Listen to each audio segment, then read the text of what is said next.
ख्वाजा गरीब नवाज की करामात भारत में उस समय इस्लाम का प्रचार नहीं हुआ था। राजा पृथ्वीराज चौहान देश पर शासन कर रहे थे। वे नियमित रूप से अपने रक्षकों के साथ मंदिर में पूजा करने जाया करते थे। उस समय लोग देवी देवताओं और अग्नि की पूजा करते थे और अज्ञानता व कुसंस्कार में डूबे हुए थे।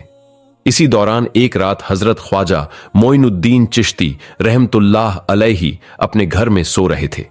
उन्होंने सपना देखा कि रसूल सल्लल्लाहु अलैहि वसल्लम उनसे कह रहे हैं, हे ख्वाजा मोइनुद्दीन, तुम हिंदुस्तान जाओ, वहां दीन का प्रचार करो और इस्लाम का संदेश फैलाओ। वहां के लोग कुसंस्कार में फंसे हुए हैं, उन्हें अल्लाह के रास्ते पर लाओ। सपना देखने के बाद ख्वाजा मोइनुद्दीन चिश्ती ने तुरंत निर्णय लिया और अपने कुछ साथियों के साथ हिंदुस्तान की ओर निकल पड़े। लंबी यात्रा के बाद वे राजस्थान के अजमेर पहुंचे। उस समय अजमेर पर राजा पृथ्वीराज चौहान का शासन था, जिनके खिलाफ बोलने की हिम्मत किसी में नहीं थी। ख्वाजा मोइनुद्दीन चिश्ती और उनके साथी यात्रा से थक चुके थे, इसलिए उन्होंने अजमेर के तारागढ़ पहाड़ के नीचे विश्राम किया। उसी समय नमाज का वक्त हो गया। ख्वाजा साहब ने अपने साथियों से कहा, तुम पानी की तलाश करो ताकि वजू कर सकें। दो साथी एक लोटा लेकर पानी की खोज में निकले। कुछ दूरी पर उन्हें एक झील दिखी, जिसे आज आना सागर झील के नाम से जाना जाता है, लेकिन झील को राजा की सेना ने चारों ओर से घेर रखा था। जैसे ही सैनिकों ने उन दोनों को देखा, उन्होंने पूछा, तुम लोग कौन हो, यहां क्यों आए हो? साथियों ने जवाब दिया, हम ख्वाजा मोइनुद्दीन चिश्ती के शिष्य हैं, वजू के लिए थोड़ा पानी लेने आए हैं।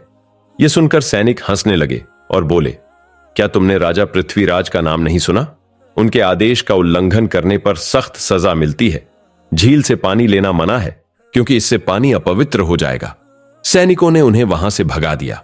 वे दुखी होकर वापस लौटे और ख्वाजा मोइनुद्दीन चिश्ती से सारी बात बताई। उन्होंने कहा, हुजूर, झील का पानी तो मिला, लेकिन हमें लेने नहीं दिया गया। सैनिकों ने हमें भगा दिया और कहा कि राजा ने किसी को भी झील से पानी लेने की इजाजत नहीं दी है। राजा के आदेश का उल्लंघन करने पर कठोर सजा दी जाती थी। यह सुनकर ख्वाजा मोइनुद्दीन चिश्ती ने अल्लाह से दुआ की और अपने शिष्यों से कहा, तुम आना सागर जाओ और कहो कि ख्वाजा मोइनुद्दीन चिश्ती ने हमें भेजा है। शिष्य फिर से वज्जू का पानी लाने के लिए निकले। जब वे आना सागर पहुंचे तो सैनिकों ने उन्हें रोककर पूछा, तुम फिर क्यों आए हो? शिष्यों ने जवाब दिया, हम वजू का पानी लेने आए हैं। सैनिकों ने गुस्से में कहा, हमने कहा था कि पानी नहीं दिया जाएगा। यदि राजा को पता चला तो तुम्हारी जान खतरे में पड़ जाएगी। तब शिष्यों ने कहा, हम तुमसे पानी नहीं मांग रहे, हम आना सागर से पानी लेंगे। सैनिकों ने यह सुनकर जोर जोर से हंसना शुरू कर दिया। मुरीद ने अल्लाह से प्रार्थना की और अपने हाथ में पकड़ी हुई लौटा को आना सागर की ओर बढ़ाकर कहा, हे आना सागर, हम ख्वाजा मोइनुद्दीन चिश्ती रहमतुल्लाह अलैहि के मुरीद हैं। अल्लाह के हुक्म से इस लौटे में समा जाओ। उनके शब्दों के साथ ही झील का सारा पानी लौटा में समा गया। यह अद्भुत चमत्कार देखकर सैनिक अवाक रह गए। उन्होंने तुरंत कलमा पढ़ा और इस्लाम स्वीकार कर लिया। लेकिन कुछ कट्टर हिंदू यह सोचकर घबरा गए कि यह कोई जादू है। वे यह खबर राजा पृथ्वीराज चौहान को देने के लिए दरबार में पहुंचे। राजा ने उनकी घबराहट देखकर पूछा, क्या हुआ, इतने भयभीत क्यों हो? उन्होंने कहा, महाराज, एक फकीर ने अपने जादू से आना सागर का सारा पानी एक लोटा में खींच लिया है। यह सुनकर राजा को यकीन नहीं हुआ।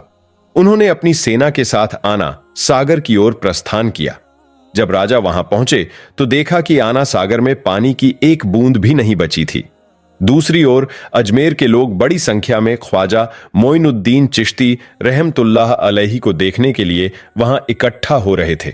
ख्वाजा मोइनुद्दीन चिश्ती और उनके मुरीद नमाज पढ़ने के बाद वहां बैठे थे। उसी समय राजा पृथ्वीराज वहां पहुंचे। उन्होंने देखा कि कई लोग पहले ही इस्लाम कबूल कर चुके हैं। यह देखकर राजा भीतर ही भीतर गुस्से से भर गए। राजा पृथ्वीराज, जो बेहद चतुर और कट्टर हिंदुत्ववादी थे, बोले, तुम कौन हो और यहां क्यों आए हो? ख्वाजा मोइनुद्दीन चिश्ती ने जवाब दिया, मैं अल्लाह के हुक्म और रसूल सल्लल्लाहु अलैहि वसल्लम के आदेश से यहां आया हूं। राजा ने पूछा, तुमने आना सागर का पानी क्यों सुखा दिया? ख्वाजा ने उत्तर दिया, मैं कोई जादूगर नहीं हूं, मैं सिर्फ अल्लाह का बंदा हूं। पानी न देने के कारण अल्लाह ने इसे सूखा दिया। यह सुनकर वहां मौजूद लोग हैरान रह गए। और ख्वाजा मोइनुद्दीन चिश्ती की ओर देखने लगे।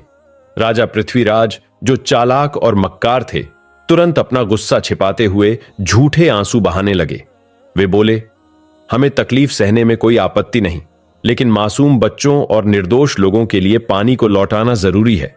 कृपया इसे वापस लाने की कृपा करें। ख्वाजा मोइनुद्दीन चिश्ती ने अपने 2 मुरीदों को आदेश दिया कि वे लौटा लेकर आना सागर जाएं। जैसे ही उन्होंने लौटा सागर में रखा, पूरा सागर फिर से पानी से भर गया। इस अद्भुत चमत्कार को देखकर वहां मौजूद लोग स्तब्ध रह गए। उन्होंने पूछा, आप किसकी इबादत करते हैं? ख्वाजा ने जवाब दिया, मैं अपने रब, सिर्फ अल्लाह की इबादत करता हूं। यह सुनकर वहां मौजूद सभी ने कहा, हम भी उसी अल्लाह की इबादत करना चाहते हैं, और उन्होंने इस्लाम स्वीकार कर लिया। लेकिन राजा पृथ्वीराज यह सब देखकर क्रोधित हो गए। वे गुस्से में राज दरबार लौट गए और अगले दिन एक आपात बैठक बुलाकर बोले, इस फकीर को किसी भी हालत में यहां से हटाना होगा, उसे खत्म करना होगा। राजा पृथ्वीराज ने दरबार में कहा, अगर किसी के पास कोई सुझाव है तो जल्दी बताओ। तब एक मंत्री ने कहा, महाराज, यह फकीर साधारण व्यक्ति नहीं है, यह एक महान जादूगर है। अपने जादू से वह लोगों को इस्लाम स्वीकार करने के लिए प्रेरित कर रहा है। अगर इसे नहीं रोका गया तो एक दिन ऐसा आएगा जब हिंदू धर्म का नामो निशान मिट जाएगा। इसे रोकने के लिए हमें एक बड़े जादूगर की मदद लेनी होगी। तभी एक सैनिक ने कहा, महाराज, हमारे देश में इससे भी बड़ा जादूगर है। पृथ्वीराज ने पूछा, उसका नाम क्या है? सैनिक ने उत्तर दिया, जयपाल जादूगर। पृथ्वीराज ने आदेश दिया, उसे हमारे दरबार में तुरंत बुलाओ। सैनिक जयपाल जादूगर को बुलाने उसके घर पहुंचे। उन्होंने देखा कि जयपाल हवा में तैरते हुए ध्यान में मग्न था। सैनिकों को देखकर वह नीचे उतरा और बोला, राजा ने मुझे बुलाया है ना? सैनिक हैरान रह गए। उन्होंने पूरी बात जयपाल को बताई और उसे दरबार में ले आए। जयपाल ने पृथ्वीराज से पूछा, महाराज, आपने मुझे क्यों बुलाया है? राजा ने कहा, तुम भारत के सबसे बड़े जादूगर हो। एक फकीर आया है जो जादू से लोगों को इस्लाम में परिवर्तित कर रहा है। अगर तुम उसे हराकर यहां से भगा सको या खत्म कर सको तो तुम्हें बड़ा इनाम मिलेगा। जयपाल मुस्कुराकर बोला, महाराज, चिंता मत कीजिए, मैंने कई बड़े जादूगरों को हराया है। यह फकीर मेरे लिए कुछ भी नहीं। इसे हराकर मैं जल्द ही वापस आऊंगा। इसके बाद जयपाल जादूगर ने फकीर को ढूंढने के लिए अपनी जादुई शक्तियों का इस्तेमाल किया। कुछ दूर जाने के बाद उसने देखा कि ख्वाजा मोइनुद्दीन चिश्ती एक पहाड़ी पर बैठकर अल्लाह की इबादत कर रहे थे। वह पूरी तरह ध्यान में मग्न थे। जयपाल ने उन्हें देखकर कहा, इस फकीर को खत्म करना मेरे लिए कोई बड़ी बात नहीं है, और वह उनकी ओर बढ़ने लगा। जयपाल ने अपनी जादुई शक्ति से तारा पर्वत की एक विशाल चट्टान उठाई और उसे ख्वाजा मोइनुद्दीन चिश्ती पर गिराने की कोशिश की। लेकिन ख्वाजा ने शांतिपूर्वक अपनी अंगुली उठाते हुए कहा, हे तारा पर्वत की चट्टान, अगर तुम अल्लाह की ओर से आई हो तो मुझे दबाकर मार दो, और अगर तुम शैतान की ओर से आई हो तो वहीं रुक जाओ। यह सुनते ही चट्टान वहीं रुक गई और 1 इंच भी नहीं हिली। जयपाल ने लगातार अपने जादू का उपयोग किया, लेकिन कोई असर नहीं हुआ। वह समझ गया कि यह व्यक्ति साधारण नहीं है और उसके जादू का यहां कोई प्रभाव नहीं होगा। निराश होकर जयपाल ने ख्वाजा मोइनुद्दीन चिश्ती के सामने हार मान ली और इस्लाम धर्म स्वीकार कर लिया। अगले दिन यह खबर पूरे भारत में फैल गई कि भारत का सबसे बड़ा जादूगर जयपाल ख्वाजा मोइनुद्दीन चिश्ती के सामने हार गया। लोग कहते थे, वह जिस रब की इबादत करते हैं उसकी शक्ति इतनी बड़ी है कि किसी भी शक्ति का उससे मुकाबला नहीं हो सकता। हमें भी उसी रब की इबादत करनी चाहिए। धीरे धीरे लोग इस्लाम धर्म अपनाने के लिए ख्वाजा के पास जाने लगे। यह खबर सुनकर राजा पृथ्वीराज चौहान बहुत चिंतित हो गए। वह समझ नहीं पा रहे थे कि अब क्या करें।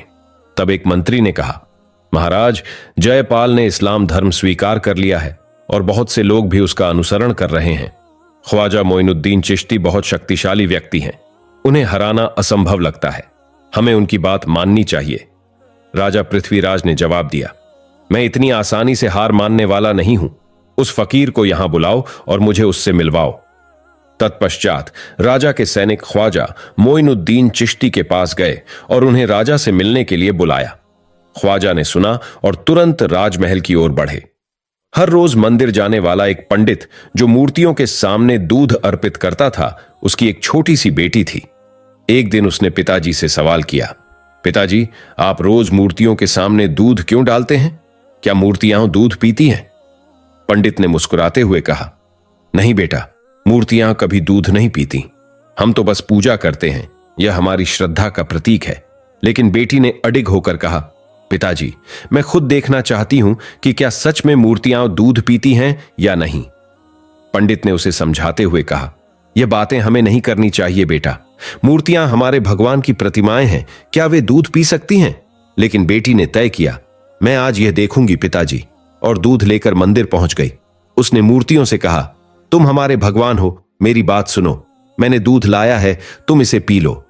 पर कोई जवाब नहीं आया। फिर उसने दोबारा कहा, क्या तुम मुझे नहीं सुन रहे हो?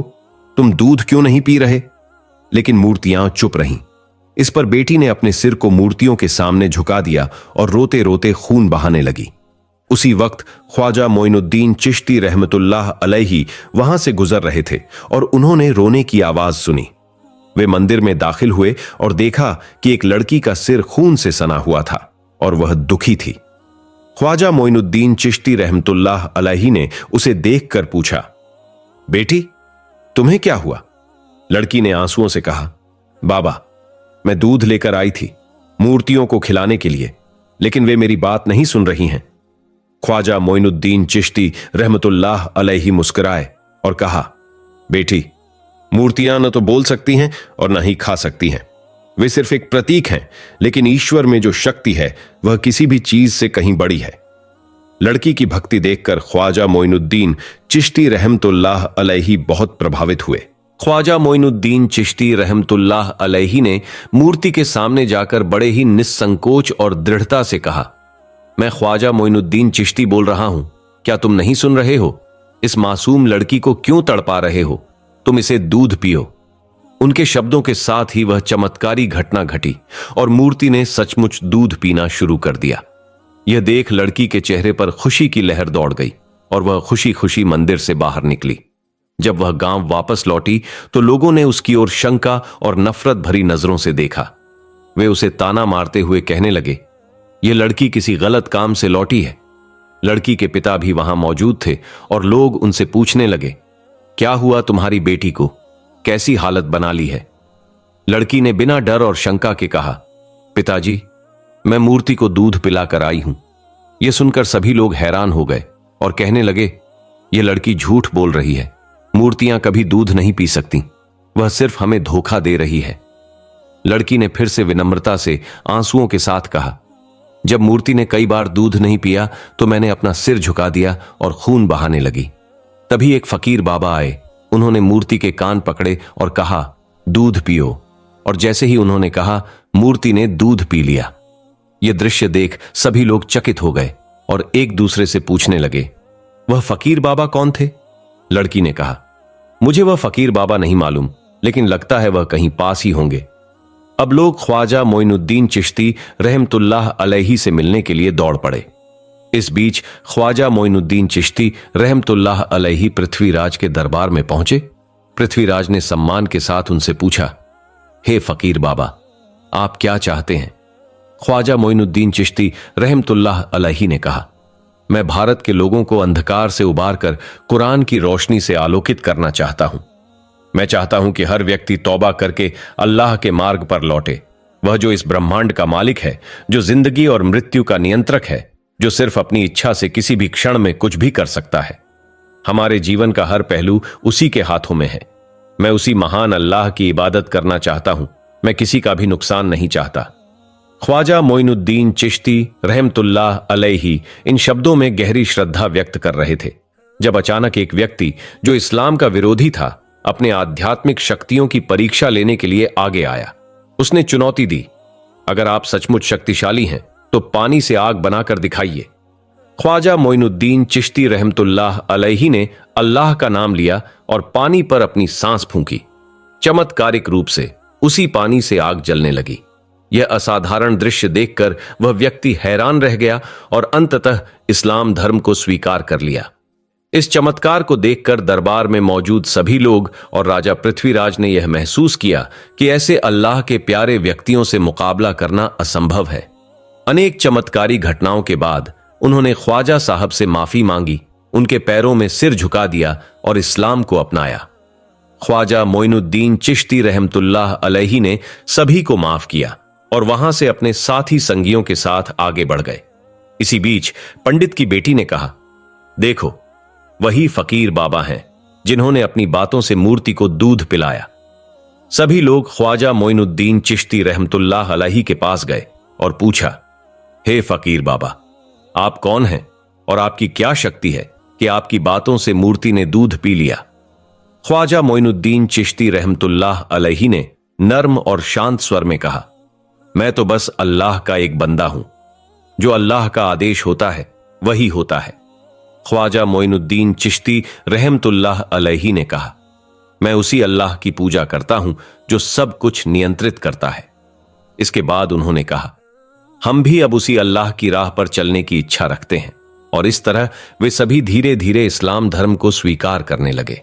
कुछ समय बाद ख्वाजा मोइनुद्दीन चिश्ती रहमतुल्लाह अलैहि एक जंगल से गुजर रहे थे। वहां उन्होंने देखा कि कुछ हिंदू पंडित अग्नि पूजा में व्यस्त थे। ख्वाजा साहब उनके पास गए और पूछा, आप लोग आग की पूजा क्यों कर रहे हैं? यह आग आपको क्या दे सकती है? पंडितों ने जवाब दिया, यह आग हमारा देवता है। हम इसे प्रसन्न करते हैं ताकि मृत्यु के बाद हमें नरक की आग से मुक्ति मिल सके। ख्वाजा मोइनुद्दीन चिश्ती रहमतुल्लाह अलैहि मुस्कुराए और बोले, अगर आप आग को प्रसन्न करने की कोशिश कर रहे हैं तो क्या आप इसे छूकर देखना चाहेंगे? क्या आग आपको जला नहीं देती? एक व्यक्ति हैरान होकर बोला, आप क्या कह रहे हैं? आग को छूने से तो हाथ जल जाएंगे। फिर ख्वाजा साहब ने कहा, आप उस खुदा की पूजा कर रहे हैं जो आपको जलाने की शक्ति रखता है, लेकिन मैं उस खुदा की इबादत करता हूं जो अपनी इच्छा से आग को भी ठंडा कर देता है। यह सुनकर एक पंडित हंसा और बोला, आग का काम तो जलाना ही है, आप यह चमत्कार दिखाकर दिखाइए। एक व्यक्ति ने चुनौती दी। ख्वाजा मोइनुद्दीन चिश्ती रहमतुल्लाह अलैहि ने शांतिपूर्वक उत्तर दिया, मैं अल्लाह का बंदा हूं, अल्लाह के आदेश से आप ठंडे होंगे। यह कहकर ख्वाजा साहब ने आग के मध्य में कदम रखा। सब लोग हैरान हो गए क्योंकि ख्वाजा साहब आग में बिना जलने के पूरी तरह से प्रवेश कर गए। यह अद्भुत दृश्य देखकर लोग चौंक उठे और पूछने लगे, आप कौन हैं और किस खुदा की पूजा करते हैं? ख्वाजा मोइनुद्दीन चिश्ती रहमतुल्लाह अलैहि मुस्कुराते हुए बोले, मेरा नाम गरीब नवाज ख्वाजा मोइनुद्दीन चिश्ती है। मैं उसी अल्लाह की पूजा करता हूं जो संपूर्ण ब्रह्मांड का मालिक है। वह एकमात्र पूज्य है और उसी की शक्ति से सब कुछ संभव होता है। यह सुनकर वहां मौजूद सभी लोग आश्चर्यचकित हो गए और एक स्वर में बोले, हम भी उसी अल्लाह की पूजा करना चाहते हैं। और इस प्रकार सभी ने इस्लाम धर्म स्वीकार कर लिया। इसके बाद ख्वाजा मोइनुद्दीन चिश्ती रहमतुल्लाह अलैहि ने भारत में आकर कुरान की रोशनी से इस्लाम का प्रचार शुरू किया। अल्लाह के चमत्कारों को देखकर लाखों हिंदुओं ने इस्लाम को अपनाया और यह एक अद्वितीय उदाहरण बन गया। इस तरह पूरे भारत में इस्लाम का प्रचार और प्रसार हुआ। हजरत ख्वाजा कुतुबुद्दीन बख्तियार काकी रहमतुल्लाहि ताला अलैह फरमाते हैं कि इस मजलिस में इस हकीर के अलावा हजरत शेख जलालुद्दीन, हजरत शेख अली संजरी, हजरत शेख मोहम्मद औहद चिश्ती रहमतुल्लाहि ताला अलैहिम और कुछ दूसरे बुजुर्ग भी मौजूद थे। 5 चीजों का देखना इबादत सरकारे ख्वाजा गरीब नवाज कुद्दीसा सिहू ने गुफ्तगू का आगाज करते हुए फरमाया कि अहले सुलूक के नजदीक 5 चीजों की तरफ देखना इबादत है। 1. औलाद को मां बाप का मुंह देखना। 2. कुरान पाक देखना। 3. उल्मा की तरफ देखना। 4. खाने काबा की तरफ देखना। 5. अपने मुर्शिद को देखना। वालिदैन का चेहरा देखना। औलाद को अपने मां बाप का चेहरा देखना इबादत है। हदीस पाक में आया है कि जो औलाद खुलूस और मोहब्बत के साथ अल्लाह ताला की रजा व खुशनूदी के लिए अपने माँ बाप की जियारत करती है, उसे एक हज्ज मकबूल का सवाब मिलता है। और जो फरंजंद अपने वालिदैन के पांव चूमता है तो हक ताला उसके नामे आमाल में 1000 साल की इबादत का सवाब लिख सीरते ख्वाजा देता है और उसे बख्श देता है। फिर सरकारे ख्वाजा ने यह हिकायत बयान फरमाई कि एक शख्स बुरे कामों की वजह से बहुत बदनाम था। उसके इंतकाल के बाद लोगों ने ख्वाब में उसे जन्नत में हाजियों के गरोह में टहलते हुए देखा और उससे पूछा कि तुझे यह मर्तबा क्यों कर मिल गया? हालांकि दुनिया में तू हमेशा बुरे कामों में मशगूल रहा। जवाब दिया, बेशक मैं बहुत बदकार था, लेकिन अपनी बूढ़ी मां का मैं बहुत एहतराम करता था। जब मैं घर से निकलता उसके कदमों पर सर रख देता। उस वक्त मेरी मां मुझे बहुत दुआएं देत कि अल्लाह ताला तुझे बख्शे और तुझे हज का सवाब अता फरमाए। रब्बे करीम ने मेरी मां की दुआ कबूल कर ली, मेरे गुनाह बख्श दिए और मुझे जन्नत में हाजियों के गरोह में जगह दी। हिकायत इसी सिलसिले बयान में सरकारे ख्वाजा ने एक दूसरी हिकायत बयान फरमाई कि एक मर्तबा हजरत ख्वाजा बायाजीद बुस्तामी रहमतुल्लाहि ताला अलैह से लोगों ने पूछा कि आपको हकाइको मारिफ का अजीम खजाना किस तरह मयस्सर हुआ। आपने जवाब में इरशाद फरमाया कि बचपन में मैं कुरान करीम की तालीम हासिल करने मस्जिद जाता था। एक दिन जब मेरे उस्ताज ने आयत व बिलवालिदैन एहसाना यानी मां बाप के साथ अच्छा सुलूक करना चाहिए कि माना बयान किए तो मुझ पर बहुत असर हुआ। घर पहुंचकर मैंने अपनी वालिदा मुहतरमा के कदमों पर सर रख दिया और उनसे अर्ज की कि मेरे हक में दुआ करें कि अल्लाह ताला मुझे आपकी कमा हक्कुहू खिदमत करने की तौफीक दे। उन्होंने रहम खाकर दोगाना बदा करने के बाद मेरे हाथ पकड़कर किबलारू होकर निहायत खुशुओ खुजुआ के साथ मेरे हक में दुआ की। उसी दुआ की बदौलत मुझे यह सादत मयस्सर हुई। इसी तरह एक दफा सख्त सर्दी के मौसम में आधी रात के वक्त मेरी वालिदा ने पानी तलब किया। मैं फौरन पानी का प्याला भरकर उनके पास गया तो उनकी आंख लग गई थी। मैंने जगाना मुनासिब नहीं समझा और पानी का प्याला हाथ में लिए उनके सरहाने खड़ा रहा। रात के आखिरी हिस्से में जब वह बेदार हुई तो मुझे इस हाल में खड़ा देखकर हैरान रह गई। यखबस्ता पानी की वजह से मेरा हाथ भी प्याले से चिपक गया था। जब उन्होंने प्याला मेरे हाथ से लिया तो बेइख्तियार मुझे गोद में ले लिया, प्यार किया और कहा, ऐ जाने मादर, तूने मेरे लिए बड़ी तकलीफ उठाई। यह कहकर मेरे हक में दुआ की कि अल्लाह ताला तुझे बुलंद मर्तबा अता करे, अपना मुकर्रब बनाए और बख्श दे। अल्लाह ताला ने मेरी वालिदा मुहतरमा की दुआ कबूल फरमाई और मुझे अपनी बेहद हिसाब रहमतों से नवाजा। कुरान पाक की तरफ देखना। सरकारे ख्वाजा गरीब नवाज कुद्दीस सिर्रहू ने इरशाद फरमाया कि शरह औलिया में है कि जो शख्स कुरान पाक की तरफ देखता है या देखकर पढ़ता है उसे दोहरा सवाब अता किया जाता है। एक कुरान शरीफ पढ़ने का, दूसरा कुरान पाक देखने का, और हर हर्फ के बदले 10 नेकियों अता की जाती हैं और 10 बदियां उसके नामे आमाल से मिटा दी जाती हैं। उस मौके पर हजरत ख्वाजा कुतुबुद्दीन बख्तियार काकी रहमतुल्लाह ताला अलैह ने पूछा, हुजूर, कुरान करीम सफर में हमराह ले जाना जायज है या नहीं? आपने फरमाया, इब्तिदाए इस्लाम में सरवरे कायनात सल्लल्लाहु ताला अलैहि वसल्लम कुरान पाक सफर में साथ नहीं ले जाते थे कि कहीं काफिरों के हाथ ना लग जाए और उसकी बेअदबी ना हो। मगर बाद में जब इस्लाम फैल गया तो हुजूर अकरम सल्लल्लाहु ताला अलैहि वसल्लम कुरान करीम सफर में साथ ले जाने में कोई हरज नहीं समझते थे। हिकायत। फिर आपने यह हिकायत बयान फरमाई कि सुल्तान महमूद गजनवी कुरान पाक का बहुत एहतराम करता था। उनके इंतकाल के बाद किसी ने उनको ख्वाब में देखकर पूछा कि अल्लाह ताला ने आपके साथ क्या सलूक किया? तो जवाब दिया कि एक दफा मैं किसी के घर मेहमान था। रात को जिस कमरे में मुझे आराम करना था वहां एक ताक में कुरान पाक रखा हुआ था। मैंने दिल में सोचा कि यहां कुरान शरीफ है, मैं किस तरह सोऊंगा। फिर ख्याल आया कि कुरान पाक किसी और कमरे में रख दिया जाए, मगर फिर सोचा कि अपने आराम की खातिर मैं क्यों इसे बाहर करूं। मैं कुरान करीम के एहतराम में सारी रात बैठा रहा, एक पल भी न सोया। अल्लाह ताला को मेरा यह अमल पसंद आ गया और कुरान करीम के एहतराम के सदके में उसने मुझे बख्श दिया। कुरान पाक देखने से बीनाई बढ़ती है। फिर आपने इरशाद फरमाया कि जो शख्स कुरान पाक देखता है अल्लाह ताला के फजलो करम से उसकी आंखों की रोशनी बढ़ती है और उसकी आंखें कभी नहीं दुखती। इस सिलसिले में मजीद फरमाया कि एक दफा एक बुजुर्ग कुरान करीम की तिलावत कर रहे थे। एक नावीना उनकी खिदमत में हाजिर हुआ और आंखों की बसारत के लिए उनसे दुआ की दरख्वास्त की। उन बुजुर्ग ने किबलारू होकर फातिहा पढ़ी और कुरान शरीफ उठाकर उस शख्स की आंखों से लगाया, जिसकी बरकत से उसकी आंखें उसी वक्त रोशन हो गईं। हिकायत। सरकारे ख्वाजा ने फरमाया कि मैंने जामिउल हिकायात में पढ़ा है कि एक फासिक नौजवान के इंतकाल के बाद लोगों ने ख्वाब में उसे जन्नत में देखा। उससे पूछा गया कि तेरी मगफिरत का क्या सबब है? उसने कहा, बेशक मैं बहुत बदकार था, लेकिन कुरान करीम का गायत दर्जा एहतराम करता था। जहां कहीं कुरान मजीद देखता, एहतराम से खड़ा हो जाता। अल्लाह ताला ने मुझे एहतराम कुरान की बदौलत बख्श दिया और यह मर्तबा इनायत फरमाया। बेशक वह गफूर रहीम है। उलमाए किराम की जियारत करना, आपने इरशाद रमाया कि जो शख्स किसी आलिम दीन की तरफ मोहब्बत से देखता है तो अल्लाह ताला एक फरिश्ता पैदा फरमाता है जो कयामत तक उसके लिए बख्शिश की दुआएं मांगता रहता है। उसके बाद फरमाया कि उलमा की तरफ देखना और का एहतराम करना भी एक इबादत है। जिस शख्स के दिल में उलमा व मशाइख की मोहब्बत होती है उसे 1000 साल की इबादत का सवाब मिलता है।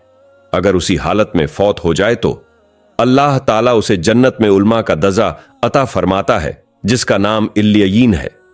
रसूल अकरम सल्लल्लाहु ताला अलैहि वसल्लम ने भी उलमा से मोहब्बत और उनकी खिदमत का बड़ा सवाब बयान फरमाया है।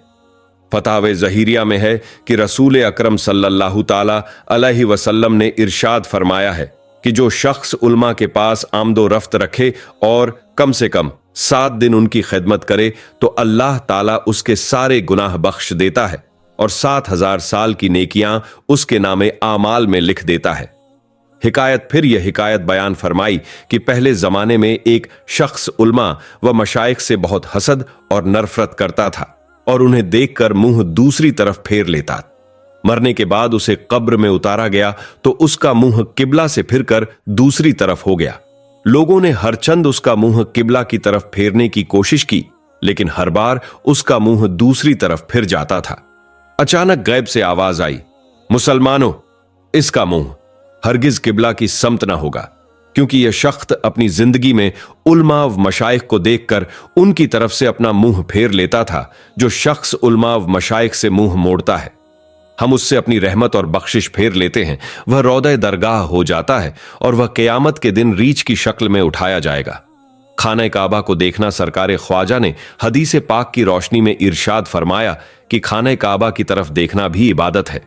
रसूल अकरम सल्लल्लाहु ताला अलैहि वसल्लम ने खुद इसका सवाब बयान फरमाया है। फरमाते हैं कि जो शख्स दिली खुलूस और एहतराम के साथ खाने काबा की जियारत करेगा वह इबादत में दाखिल होगा। उसकी उस जियारत के एवज 1000 साल की इबादत और हज्ज मकबूल का सवाब उसके नामे आमाल में लिखा जाएगा और उसे औलिया के जुमरे में शुमार किया जाएगा। पीरो मुर्शिद की जियारत, फिर सरकार ख्वाजा ने फरमाया कि पीरो मुर्शिद की जियारत करना और उनकी खिदमत बजा लाना भी एक बहुत बड़ी इबादत है। मैंने मारिफतुल मुरीदीन में पढ़ा है कि हजरत ख्वाजा शेख उस्मान हारवणी रहमतुल्लाह ताला अलैह फरमाते हैं कि जो शख्स अपने पीर की खिदमत दिलो जान से करता है, अल्लाह ताला उसे बगैर हिसाब के जन्नत में दाखिल करेगा और उसको मोतियों के 1000 महल अता करेगा। 1000 साल की इबादत का सवाब उसे अता करेगा और 1000 हूरें उसकी खिदमत पर मामूर की जाएंगी। फिर आपने हाजिरीन मजलिस को तलकीन फरमाई कि पीर के इरशादात को निहायत ध्यान से सुनना चाहिए और उन पर अमल करना चाहिए। नमाज, रोजा और औरादो वजाइफ जो वह बताए उनकी पाबंदी करना लाजिम है और पीरो मुर्शिद की खिदमत में मुतवातिर हाजिर होने की कोशिश करनी चाहिए। फिर सिलसिले बयान की मुनासबत से यह हिकायत बयान फरमाई कि एक जाहिद 100 बरस तक खुदा की इबादत करते रहे, दिन को रोजा रखते और रात को नवाफिल पढ़ते और हर आने जाने वाले को इबादत इलाही बजा लाने की तलकीन व ताकीद फरमाते। उनके विसाल के बाद ख्वाब में लोगों ने उनको जन्नत में देखकर उनका हाल पूछा। उन्होंने जवाब दिया कि मेरी रात दिन की इबादत जन्नत में दाखिले का बाइस नहीं हुई, बल्कि अल्लाह ताला ने मुझे अपने पीर की खिदमत की बदौलत बख्शा। यूं तो किसी भी वली अल्लाह की सबसे बड़ी करामत और विलायत की अहम अलामत उनकी इस्तिकामत फिद्दीन हुआ करती है।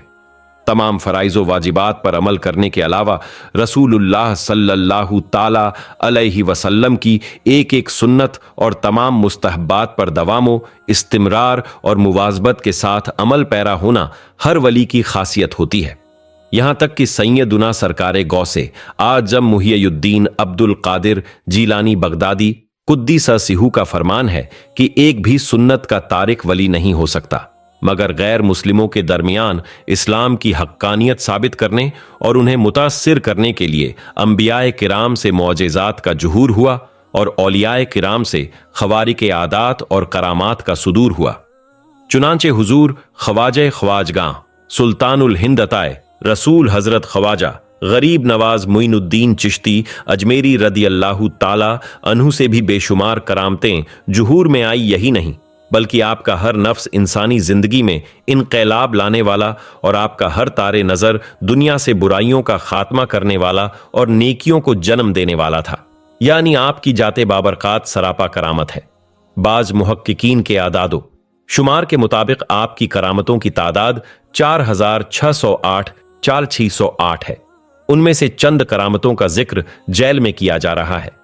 खाने काबा का तवाफ कुतुबुल अख्ताब हजरत ख्वाजा कुतुबुद्दीन बख्तियार काकी कुद्दीससिहू फरमाते हैं कि आप ख्वाजा गरीब नवाज हर साल अजमेर से बकुव्वते रूहानी मक्के मुअज्जमा खाने काबा की जियारत के लिए तशरीफ ले जाते थे। जब आप दर्जे कमाल को पहुंच गए तो आप वयक वक्त अजमेर मुकद्दस के अपने हुजरे में भी होते और मक्के मुअज्जमा में हज्जो जियारत भी अदा कर रहे होते थे। इसलिए कि जो हाजी साहिबान हज को जाते थे और आपको पहचानने वाले होते थे, वह वापस आकर बताते थे कि हमने हजरत ख्वाजा को मक्के मुअज्जमा में खाने काबा का तवाफ करते हुए देखा है। यानी अय्याने हज में हर रोज आप मक्के मुअज्जमा में भी होते और अजमेर शरीफ में भी। एक साथ दोनों जगह आपका मौजूद होना सिवाय रूहानी तसर्रफ के और क्या हो सकता है।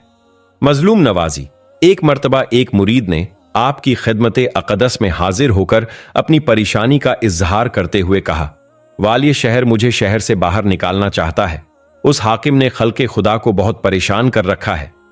आपने पूछा, इस वक्त वह जालिम कहां है? मुरीद ने अर्ज किया, अभी अभी सवार होकर शिकार खेलने गया है। आपने इरशाद फरमाया, वह घोड़े से गिरकर मर गया और खल्के खुदा को उससे नजात मिल गई। मुरीद तहकीके हाल के लिए मैदान की तरफ गया तो उसने देखा कि वाली शहर वाकई घोड़े से गिरकर मर चुका है और खल्के खुदा उसकी लाश को चारों तरफ से घेरे हुए हैं। निगाहों से ओझल हो गए। एक दिन आप मुराकबे में थे कि आलमे तंजीह आपके जिस्म अतहर पर तारी हुआ और लोगों की निगाहों से हो गए। 40 दिनों तक आप किसी को नजर नहीं आए। फिर 40 दिनों के बाद आपका पुरनूर सरापा लोगों की निगाहों और दिलों को नूरो सुरूर बख्शने लगा। मौत से रिहाई एक शख्स को हाकिमे वक्त ने बेकसूर फांसी की सजा दिलवा दी। सरकारे ख्वाजा गरीब नवाज वुजू करने के लिए बैठे थे कि उसकी मां गिरियाव झारी करती हुई आपकी खिदमत में हाजिर हुई और अपने बेटे को बेकसूर बताते हुए इंसाफ और रहम की भीख मांगने लगी। आप अपना असाए मुबारक लेकर उस औरत के साथ चल दिए। सूफियों, खादिमों और अहले शहर की एक जमात आपके साथ हो गई। मुल्जिम को फांसी दी जा चुकी थी। आप मकतूल के करीब पहुंचे और असा से उसकी तरफ इशारा करके फरमाया, ए मजलूम, अगर तू बेकसूर कत्ल किया गया है तो खुदा के हुक्म से जिंदा हो जा और दार से नीचे चला। आपका यह फरमाना था कि मकतूल जिंदा हो गया और दार से उतरकर आपके कदमों पर झुक गया और अपनी मां के साथ अपने घर चला गया। आग न जला सकी। शहर बगदाद शरीफ में 7 आतिश परस्त मजूसी इबादत, रियाजत और मुजाहदे में बहुत मशहूर थे। 6 महीने बाद एक लुकमा खाते थे, इसलिए मखलूक उनकी मुअत्किद थी। एक दिन आपकी नजरें मुबारक उन पर पड़ी तो उन पर इस कदर हैबत तारी हुई कि बेद की तरह कांपने लगे और आपके कदमों पर गिर गए। आपने फरमाया कि तुम लोग आग क्यों पूजते हो? हक ताला को क्यों नहीं पूछते कि तुम्हें तुम्हारी मंजिल मकसूद मिल जाती? उन्होंने कहा, हम इसलिए आतिश परस्ती करते हैं कि क़यामत के दिन आग हमें न जलाए। आपने फरमाया कि आग की क्या मजाल कि खालिक व मालिक की मर्जी और उसके हुक्म के खिलाफ कुछ भी कर सके। यह फरमाकर आपने अपनी पापोश जता आग में डाल दी। जलना तो दरकिनार, उसमें दाग तक न आया। यह करामत देखकर वह लोग सिदक दिल से ईमान ले आए और आपकी सोहबत व खिदमत में रहकर औलियाए कामिलीन में से हो गए। भूखे पर रहम दमिश्क की मस्जिद में ख्वाजा बुजुर्ग हजरत ख्वाजा उस्मान हारवणी, हजरत ओहदुद्दीन किरमानी, हजरत ख्वाजा गरीब नवाज और बहुत से दुर्वेश तशरीफ फरमा थे। तय यह हुआ कि हर एक कोई न कोई करामत दिखाए। हजरत ख्वाजा उस्मान हारवणी कुद्दीसा सिरूहू ने अपने मुसल्ले के नीचे हाथ डाला और मुट्ठी भर सोने के टुकड़े निकालकर एक दुर्वेश को दिए कि जाकर हलवा ले आओ, तमाम लोगों को खिलाया जाए। हजरत ओहदुद्दीन किरमानी ने एक लकड़ी पर हाथ रखा तो वह सोना बन गई। हजरत उस्मान हारवणी के बहुत इसरार पर सरकारे ख्वाजा गरीब नवाज ने भी अपनी करामत दिखाई, और वह यह कि आपने कश्फ से मालूम कर लिया कि इन तमाम दुर्वेशों में एक बहुत ज्यादा भूखे हैं, लेकिन शर्मो हया की वजह से वह किसी से इसका इजहार नहीं कर रहे हैं। चुनांचे आपने अपने मुसल्ले के नीचे हाथ डाला और 4 गर्म गर्म रोटियां निकालकर उनकी खिदमत में पेश कर दी। इस पर ख्वाजा आरिफ ने कहा कि जब तक दुर्वेश में इतनी कुव्वत न हो उसे दुर्वेश न कहना चाहिए। 6 रोटियां। एक शख्स ने हजरत बाबा फारीदुद्दीन गंजे शकर की खिदमत में अर्ज किया कि हुजूर, मैंने एक वक्त ख्वाब देखा था कि हजरत ख्वाजा गरीब नवाज ने मुझे 6 रोटियां वो इनायत फरमाई हैं। उस वक्त से आज तक तकरीबन 60 साल का जमाना हो गया, मुझे वह वजीफा बिला नागा पहुंच रहा है। हजरत बाबा फारीदुद्दीन गंजे शकर ने फरमाया कि वह ख्वाब न था बल्कि हक ताला का करम था कि हजरत ख्वाजा ने तुझ पर मेहरबानी फरमाई ताकि तू मुब्तलाए इफलास न हो। एक दिन ख्वाजा कुतुबुद्दीन बख्तियार काकी सुल्तान शमसुद्दीन अल्तमश के हाथ में हाथ डाले शाही किले की सैर फरमा रहे थे। वहां बहुत से उमरा व अराकीने सल्तनत भी मौजूद थे कि इतने में एक बदकार हामिला औरत ने हाजिर होकर बादशाह से फरियाद की कि खुदारा, आप मेरा निकाह करा दीजिए। मैं बड़े अजाब में। बादशाह दहली ने कहा कि तेरा निकाह किसके साथ करा दूं और तू क्यों अजाब में है? उसने निहायत गुस्ताखाना अंदाज में कुतुब साहब की तरफ इशारा करते हुए कहा, मेरे पेट में इनका हमल है। हजरत कुतुबुद्दीन बख्तियार काकी रहमतुल्लाह ताला अलैह शर्म से पसीना पसीना हो गए। बादशाह और तमाम मुसाहिबीन पर सख्ता तारी हो गया। हजरत कुतुब साहब ने फौरन अपने पीरो मुर्शिद हुजूर ख्वाजा गरीब नवाज की तरफ तवज्जो की। सरकारे ख्वाजा उस वक्त अजमेर शरीफ में रौनक अफरोज थे। क्या देखते हैं कि हजरत ख्वाजा गरीब नवाज बनफ्से नफीस वहां मौजूद हैं और दीगर हाजिरीन ने बढ़कर कदम बोसी की। सरकारे ख्वाजा ने हजरत कुतुब साहब से पूछा कि तुमने मुझे क्यों याद किया? आप मुंह से कुछ न कह सके, अलबत्ता आंखों से आंसू जारी हो गए।